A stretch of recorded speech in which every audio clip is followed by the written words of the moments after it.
여러분, 오늘 시편 139편의 주제는 뭐냐 하면은 하나님은 나를 아십니다. 바로 그 말입니다. 뭐라고요? 하나님은 나를 아십니다. 이 말이 처음부터 끝까지 계속 반복되고 있는 게 시편 139편이에요. 근데 하나님은 나를 아십니다. 이 고백은 다윗의 신앙을 압축한 말입니다.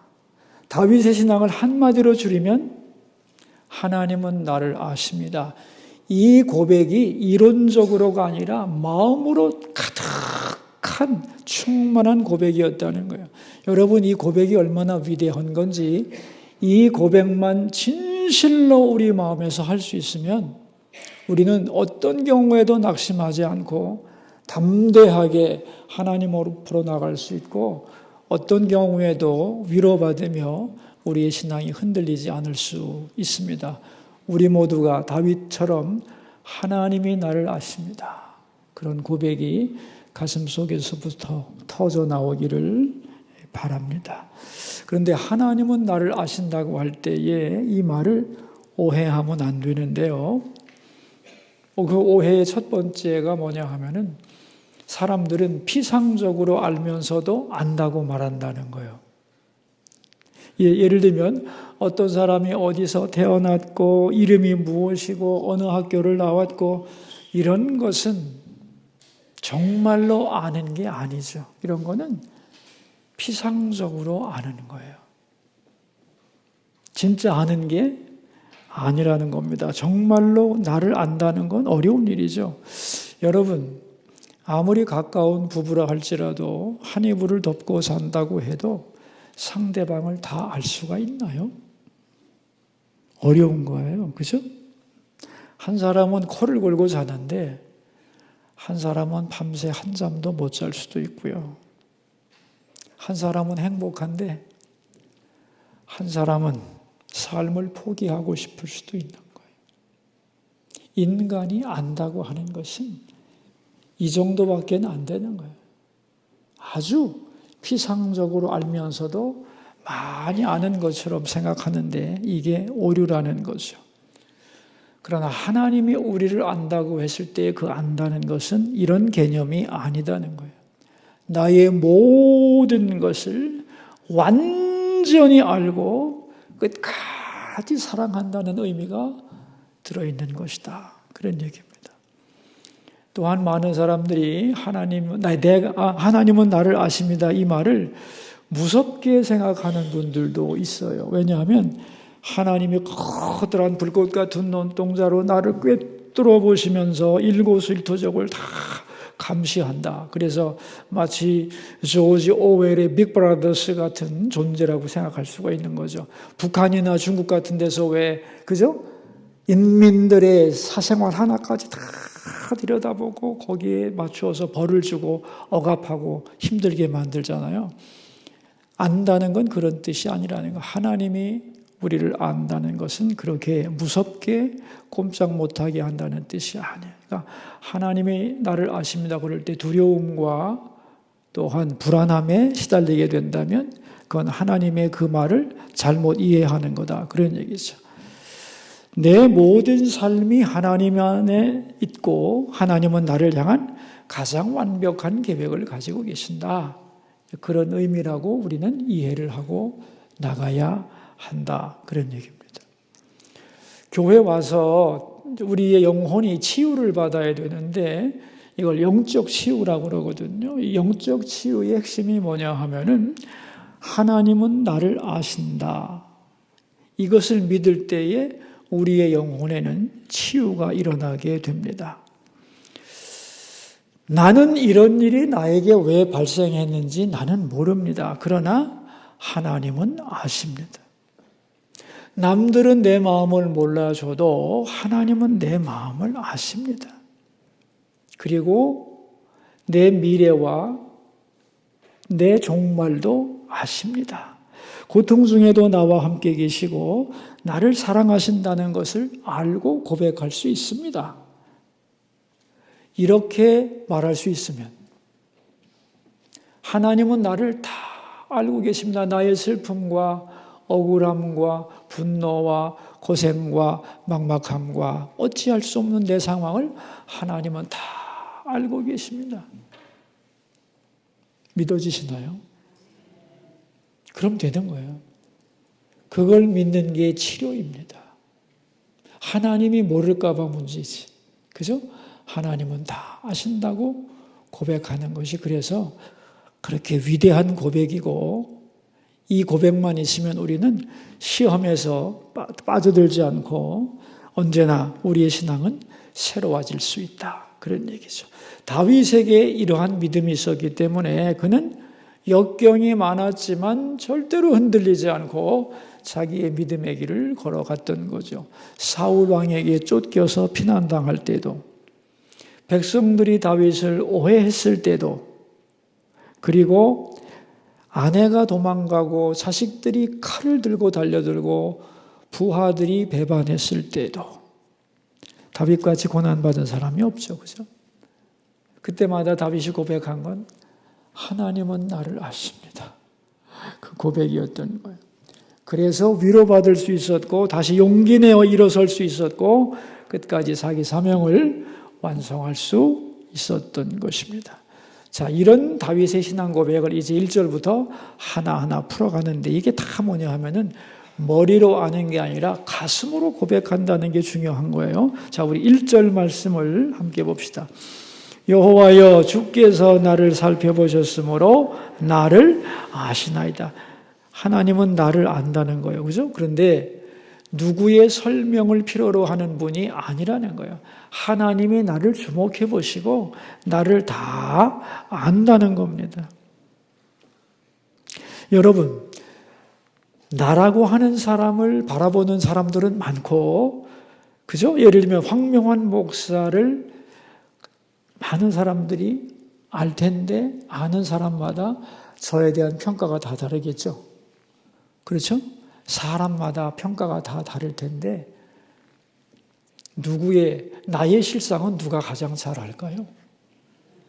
예? 하나님이라는 거예요. 하나님이 보는 것이 실상이라는 거예요.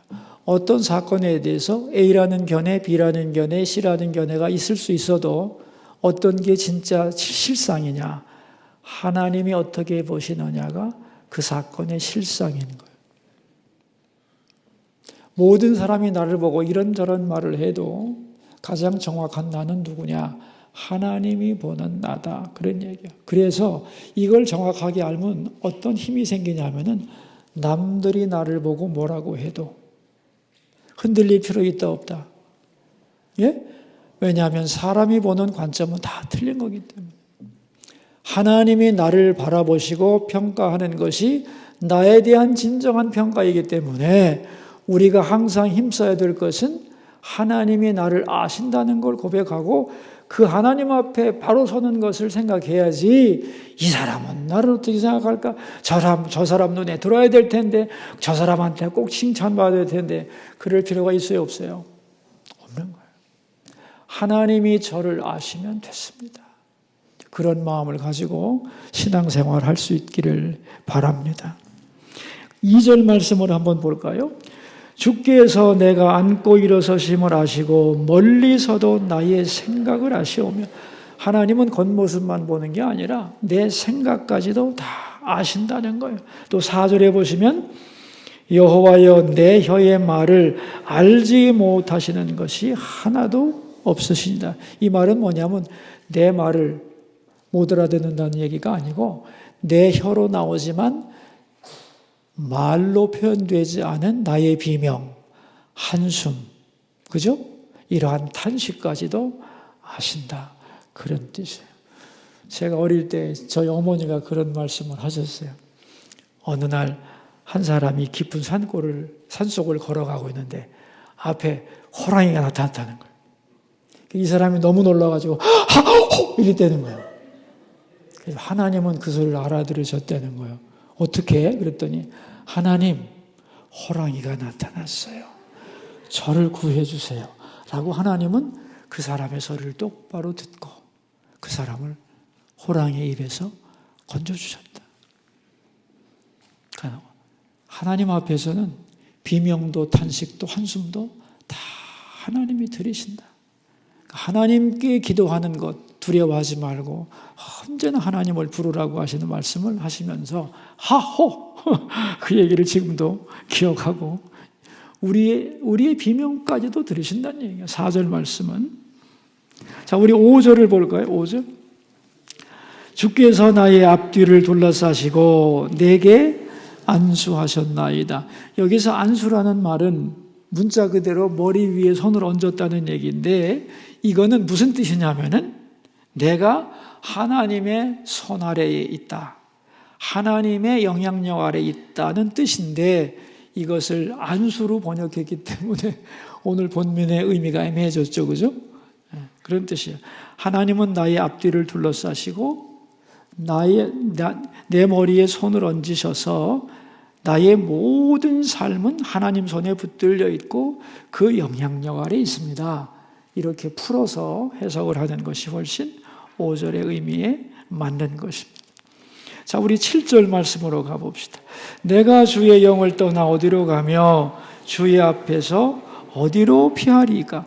그러니까 나를 다 아시는 하나님의 눈을 내가 어떻게 피하겠냐는 거예요. 피할 수 없다는 말을 8절에서 이렇게 표현을 하고 있습니다. 내가 하늘에 올라갈지라도 거기 계시며 스올에 내 자리를 펼지라도 거기 계시나이다. 하늘은 가장 위를 말하는 거죠. 공간적으로 하늘은 가장 높은 꼭대기고 지옥은 가장 밑바닥이라는 거예요. 그러니까 아무리 위로 올라가도 거기 하나님이 계시고 아무리 깊은 곳에 숨어도 거기도 하나님이 계신다는 거예요. 도덕적으로는 하늘이란 뭐냐? 가장 선한 일, 아름답고 귀한 일을 의미하는 것이고 스올은 죄 짓는 현장이고 가장 더럽고 추한 현장을 말하는 겁니다. 선한 일을 할 때에도 죄의 소용돌이 속에 있을 때에도 그런 뜻이 되는 거죠. 또한 내 마음이 교만할 때에도 아니면 가장 비참할 때에도 그죠? 내가 웃을 때에도 내가 통곡할 때에도 그 극과 극을 지금 얘기하고 있는 겁니다. 내가 어떤 상황 하에 있다 할지라도 하나님은 아시고 그 눈으로부터 내가 피할 수가 없다. 그런 얘기입니다. 자, 9절입니다. 9절. 내가 새벽 날개를 치며 바다 끝에 가서 거주할지라도 아무도 없는 곳에 홀로 있을지라도 무인도에 홀로 있을지라도 아무도 내 옆에 있지 못해도 하나님은 거기에 나와 함께 계시고 내가 정글 속에 옆 사람이 나를 발견할 수 없는 곳에 있더라도 사막에 홀로 있을 때에도 하나님은 거기서 나와 함께 계십니다. 그런 얘기예요. 11절을 봅시다.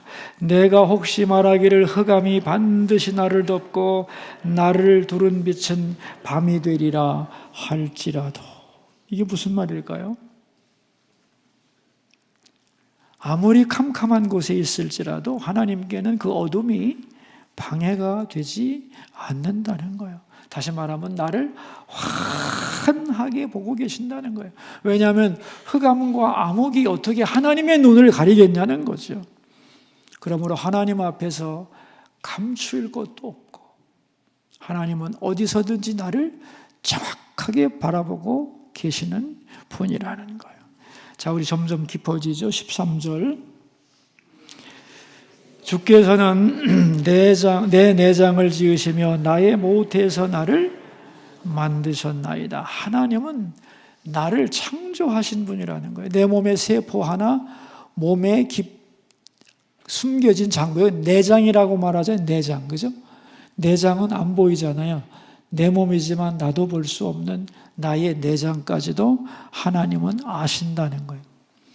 내 두뇌와 신경 구조도 아신다는 거예요.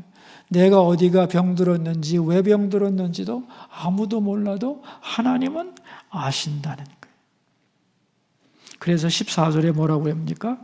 내가 주께 감사하오면 나를 지으심이 심히 기묘하심이라 주께서 하시는 일이 기이함을 내 영혼이 잘 아나이다. 나라고 하는 이 작은 생명이 어머니 뱃속에서부터 창조되어 지금까지 태어나서 성장해 온 그 과정을 하나님은 다 알고 계십니다.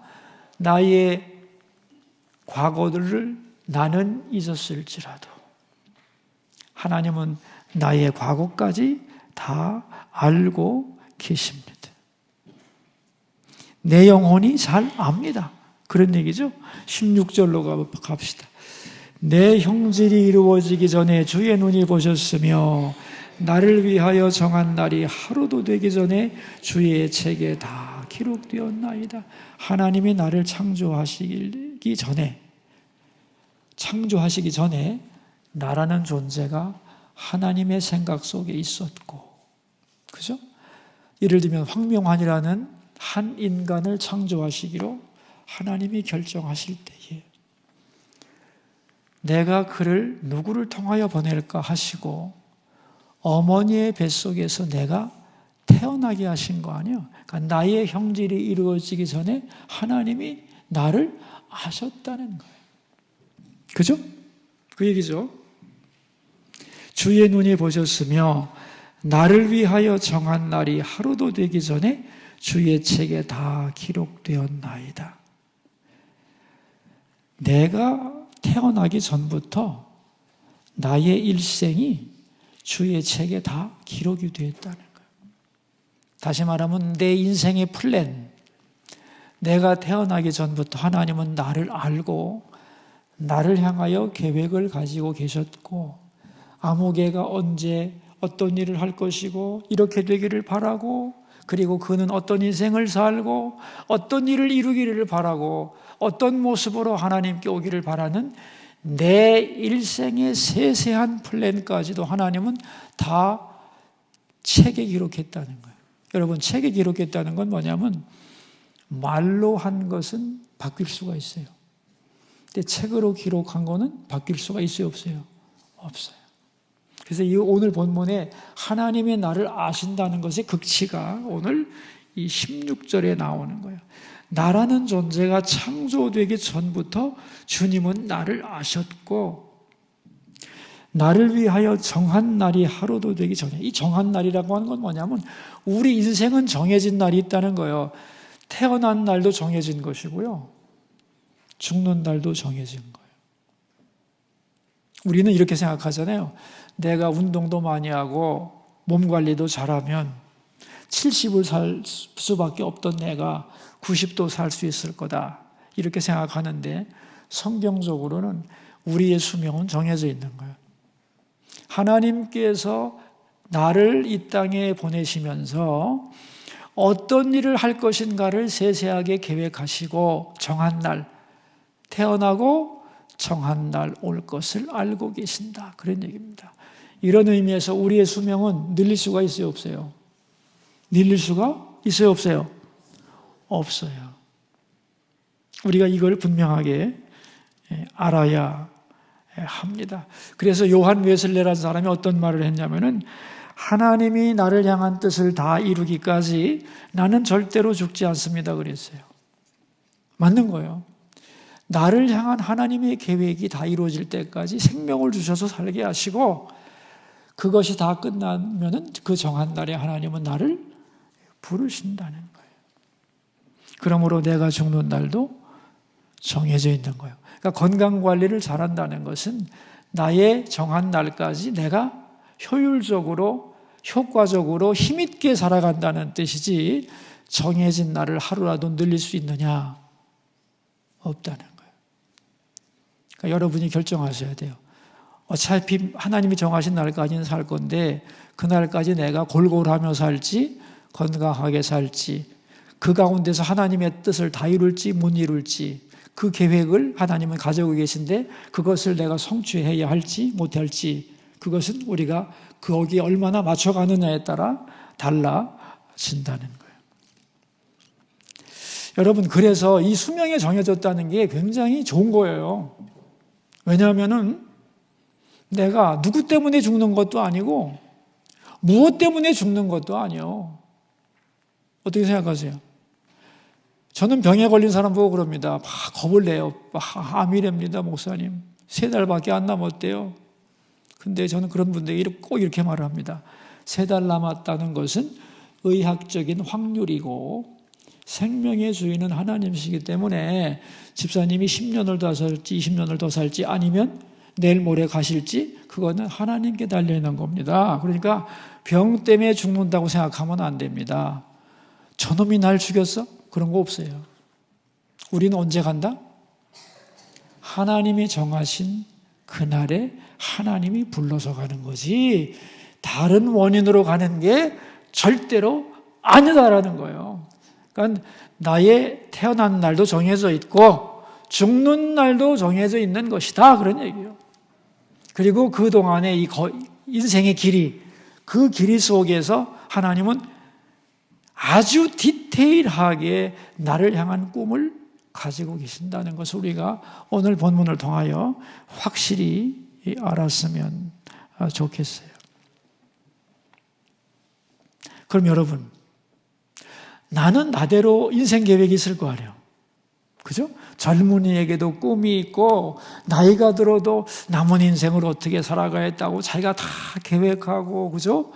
그걸 이루기 위해서 몸부림치고 성취하려고 애를 쓰고 그렇게 생각을 하는데 오늘 본문을 보면 전혀 다른 관점이 열립니다. 우리가 할 일은 뭐냐 이거요.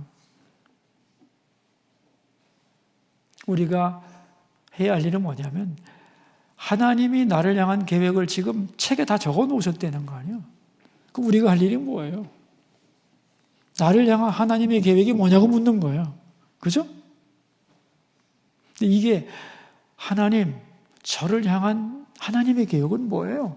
이걸 자꾸 물어야 되는 건데 우리는 묻질 않아요. 그리고 자기가 주인이 되어서 다 내 인생을 어떻게 살까 스스로 고민하면서 생각을 하면서 자기의 뜻을 이뤄가려고 하는데 그것보다 더 완벽하고 더 나에게 유익하고 더 치밀한 계획이 이미 나를 향하여 플랜이 짜져 있다는 거예요. 그러니까 가장 좋은 방법이 뭐냐, 내 인생을 가장 아름답고 보람 있게 후회 없이 사는 방법은 뭐냐 하면은 내가 나의 인생을 계획하고 생각하고 고민하는 것도 좋지만 하나님은 나를 향하여 더 좋은 계획을 이미 세우셨으므로 하나님, 저를 향한 주님의 계획은 뭐죠라고 자꾸 질문해야 되는 거예요. 근데 이게 쉬울까요? 안 쉬울까요? 이게 굉장히 어려워요. 왜냐하면 자기를 내려놔야 되잖아요. 여러분, 인간이 선악과를 따먹었잖아요. 그게 범죄잖아요. 선악과를 따먹었다는 말은 뭐냐면 선악을 내가 판단한다는 거예요. 이건 이래서 나쁘고 이건 저래서 좋은 거고, 예를 들면 나한테 지금 어려운 일이 발생했어요. 그럼 어떻게 하면 좋냐? 주님, 이런 일이 발생했는데요, 주님의 플랜에 의하면 이럴 때 내가 어떻게 해야 주님의 뜻을 이룰까요? 하고 나와야 되는 건데, 이건 나쁜 일이야, 있어서는 안 될 일인데 하나님 이 일이 왜 있습니까? 라고 원망하고 불평하면 내가 뭐가 되는 거냐? 내가 하나님이 되는 거예요. 그렇게 되면 뭐가 되느냐? 나를 향한 하나님의 뜻을 이룰 수 있다 없다? 이룰 수가 없다는 거예요. 그래서 내가 생각하는 내 인생의 계획보다 더 좋은 하나님의 계획이 나를 위하여 다 기록되어 있다는 걸 우리가 믿어야 되고 그걸 물어야 되고 그럴 때 하나님이 들려주시게 되는데 다윗이 그렇게 했다는 거예요. 그 결과 17절입니다. 하나님이여, 주의 생각이 내게 어찌 그리 보배로우신지요, 그 수가 어찌 그리 많은지요. 나를 향한 주님의 생각이 뭐라고 그랬어요? 어찌 그리 보배로우신지요. 생각할수록 놀랍고 아름답다는 거예요. 나를 향한 하나님의 계획을 몰랐을 때는 그래 뭐 계획이 있을 수도 있겠지 했는데, 예를 들면 이런 거예요. 다윗 왕이 자기가 왕이 될 거라고 생각이나 했어요? 2세의 막내 아들로 태어나서 그죠? 양떼나 치며 살아야 될 인생이라고 스스로도 생각을 한 건데 하나님은 다윗을 향하여 어떤 계획을 가지고 계신 거예요? 예? 목동으로 훈련을 잘 시켜서 그죠? 그를 이스라엘의 주권자로 삼아서 그죠? 하나님의 뜻을 이루는 이스라엘의 왕이 되게 하여, 그죠? 열방에게 존경받는 나라를 만들고 이스라엘을 통하여 하나님의 이름과 그 영광이 퍼져나가게 하고 그의 후손을 통하여 메시아가 오시게 하는 그 놀라운 플랜을 다윗이 짰다, 하나님이 짰다? 하나님이 짜셨다는 거예요. 그래서 나를 향한 하나님의 뜻을 발견할수록 그 뜻이 어떻다고요? 내게 어찌 보배로우신지요. 하나님, 저를 향하여 이렇게 아름답고 귀한 계획을 가지고 계셨단 말입니까? 근데 보배로울 뿐 아니라 또 뭐라고 그랬어요? 그 수가 어찌 그리 많은지요. 18절, 내가 세려고 할지라도 그 수가 모래보다 많도소이다. 바닷가의 모래처럼, 그죠? 수없이 많은 하나님의 나를 향한 보배로운 계획이 내가 하나님께 물을 때마다 하나씩 나에게 밝혀지면서 다윗은 감격했다는 거예요.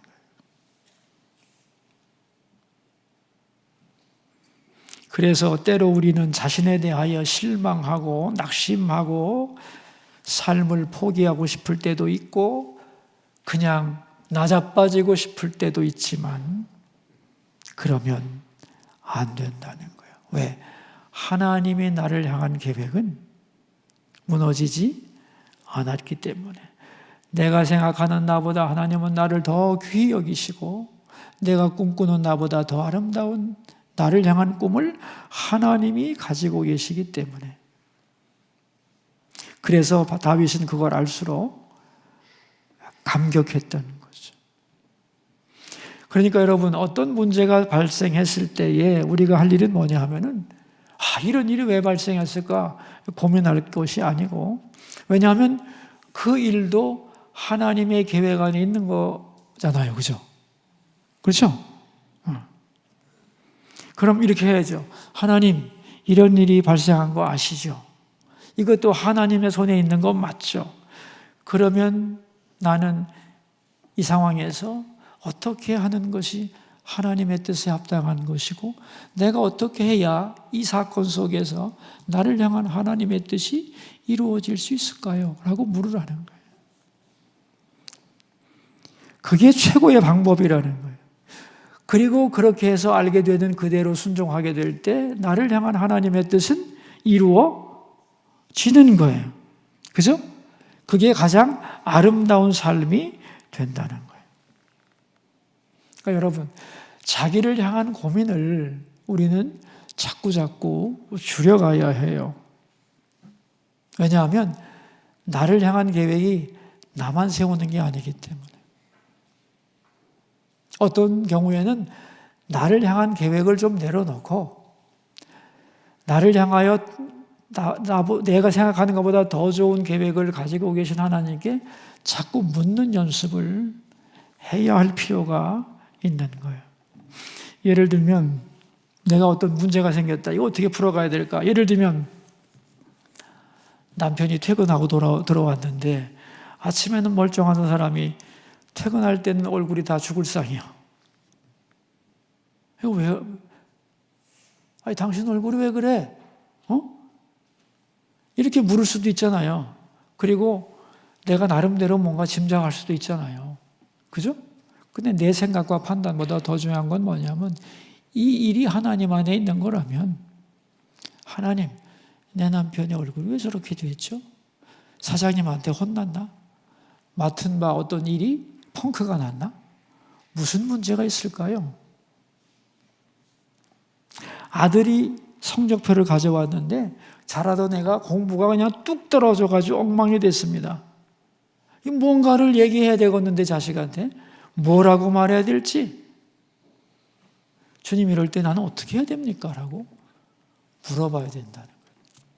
아니, 남자가 왜 그래? 그 작은 일 가지고 왜 자꾸 인상 써? 당신이 힘들어하면 나도 힘들잖아. 힘내요! 하고 한번 소리를 지르려고 했는데 하나님, 남편의 얼굴이 왜 그런 건지, 내가 이때에 어떻게 해야 하나님의 뜻에 맞는 것인지 하나님 가르쳐 주세요. 그랬는데 하나님께서 나한테 이상한 마음을 주시는 거예요. 딴 생각하지 말고 매운탕을 끓여줘라. 응? 좀 생뚱맞아. 그래, 내가 기도했는데 하나님이 이런 마음을 주시니까 그대로 해보자. 그렇게 했더니 글쎄 남편이 그걸 먹으면서 당신밖에 없어. 응? 감격을 하는 거야. 히트 치는 거지. 그런 거예요, 그런 거. 자식한테 야, 너 성적이 그렇게 떨어졌는데 이 성적 가지고 너 인간 구실하겠냐? 그렇게 한번 그냥 얘기해 주고 싶은데 하나님이 마음을 이렇게 주시는 거예요. 야, 남자가 그럴 수도 있는 거지. 뭐 이렇게 한번 성적 떨어졌다고 이렇게 죽는 신용을 하냐? 야, 툭툭 털고 일어나. 하려면 또 할 수 있는 거야. 다음에 잘하면 되지. 어깨를 톡톡 두드려줄 수도 있는 거예요. 그러니까 내 마음을 따라갈 것이냐, 그 상황 속에서 나를 향한 하나님의 뜻을 찾고 그 뜻을 이루려고 할 것이냐에 따라서 내 삶에서 내 뜻을 이루어가느냐 하나님의 뜻을 이루어가느냐에 따라서 내 인생의 질이 얼마든지 달라질 수 있다 없다?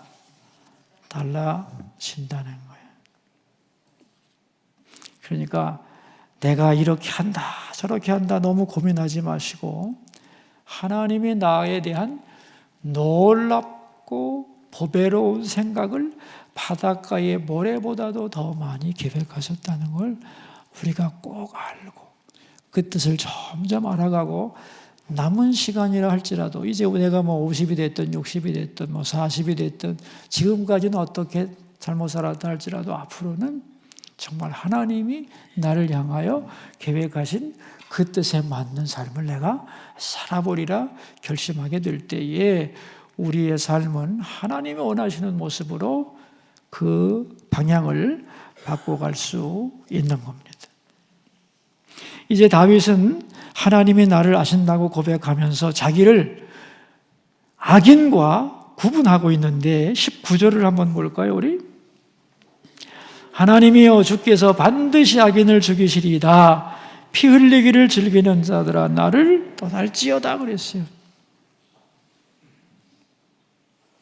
하나님은 지금 나를 향한 계획이 이루어지기를 바라고 계시잖아요. 그죠? 근데 내가 하나님의 뜻과는 다른 행위를 한다면 나를 향한 하나님의 뜻은 무너지는 거죠. 그죠?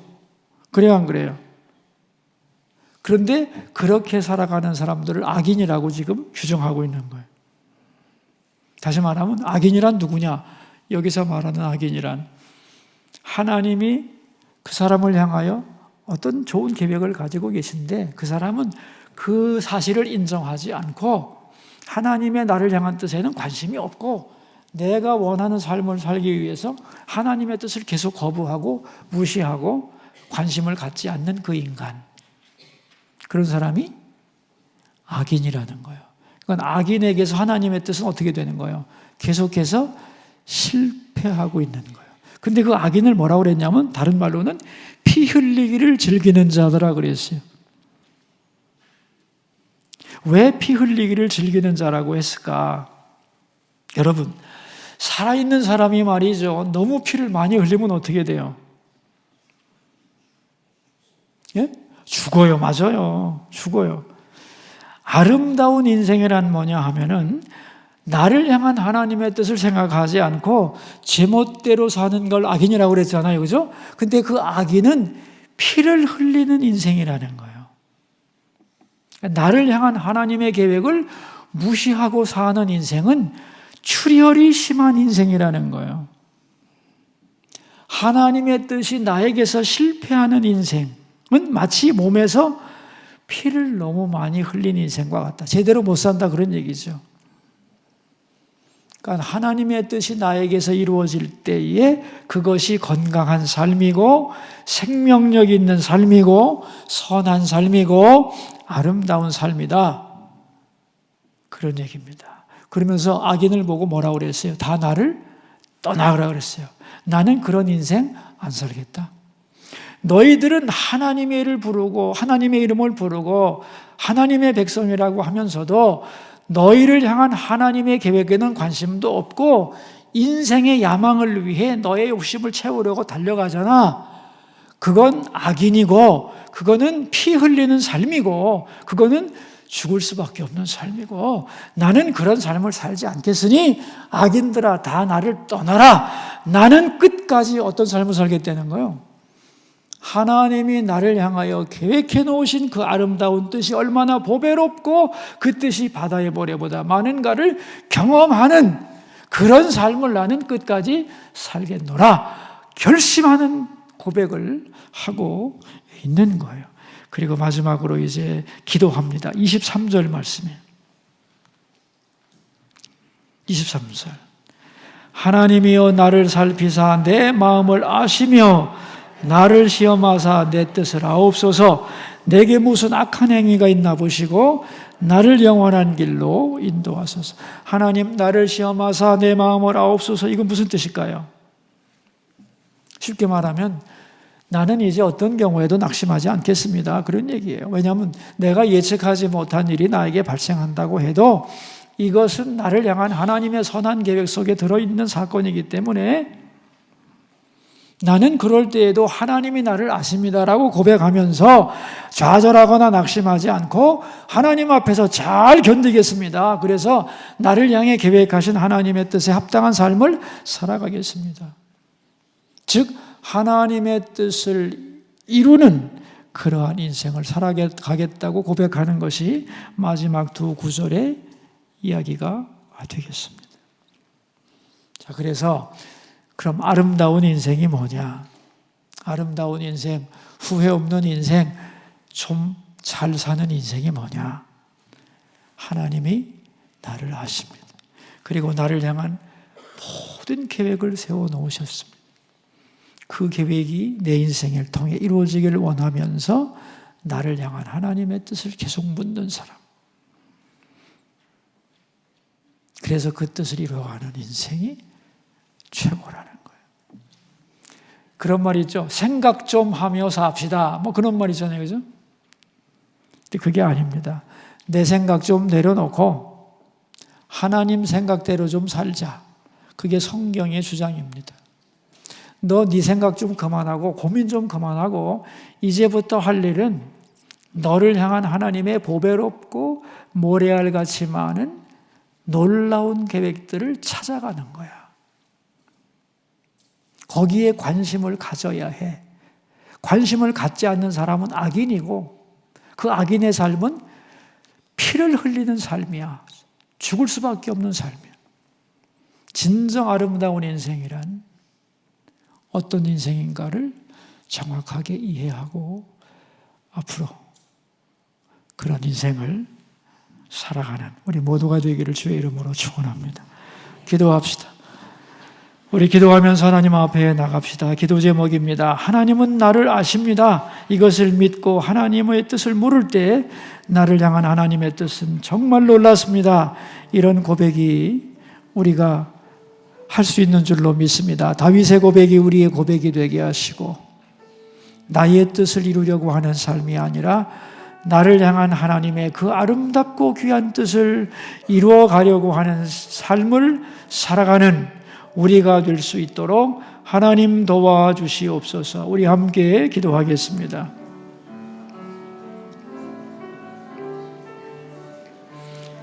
하나님, 다윗은 자기 인생을 점검하면서 아름다운 신앙 고백을 했습니다. 하나님은 나를 아신다고, 나의 모든 것을 나보다 더 잘 아신다고, 심지어 내가 태어나기 전부터 내가 언제 세상에 나갔다가 하나님께로 갈지도 알고 계시고 나를 향한 수많은 계획을 하나님이 꿈꾸셨다는 것, 그 하나님의 나를 향한 계획은 내가 세운 계획보다 훨씬 더 아름답고 나를 위한 것이며 치밀한 것이라는 것을, 그래서 그는 역경 속에서도 하나님이 나를 알고 계신다는 걸 고백하며 위로를 받았고 어떻게 하면 하나님의 나를 향한 뜻을 더 알고 그 뜻을 온전히 나의 일생 속에서 이룰까를 생각하며 살다가 하나님이 주신 소명을 완성했음을 우리가 배웠습니다. 주님, 내 인생은 왜 이럴까? 자신에 대하여 실망하지 않게 하시고 이제는 눈을 들어서 나를 아시고 나를 향하여 보배로운 계획을 가지고 계시고 모래알보다 더 많은 아름다운 나를 향한 꿈을 하나하나 알아가게 하시고 그것이 무언가를 묻게 하시고 그것을 이루는 삶을 살아가는 우리가 될 수 있도록 도와주셔서 이 다윗의 아름다운 고백이 우리 모두의 고백이 되게 하시고 우리도 하나님께 아버지 주의 생각이 내게 어찌 그리 보배로우신지요 그 수가 어찌 그리 많은지요 그 수가 모래보다도 많습니다 고백하는 우리의 인생이 되도록 복내려 주옵소서. 우리 유치부와 유치부 교사들 오늘 특송했습니다. 그들의 마음이 하나님 앞에 아름다운 심령이 되기를 아름답게 잘 자라가 하나님을 영화롭게 하는 자녀들이 될 수 있기를 그들을 향하여 진리를 가르치는 교사들에게 천국에 합당한 지식과 하나님을 기쁘시게 하는 믿음과 그들을 향한 하나님의 아름다운 계획을 이루어가는 멋진 인생을 살 수 있도록 복내려 주옵소서.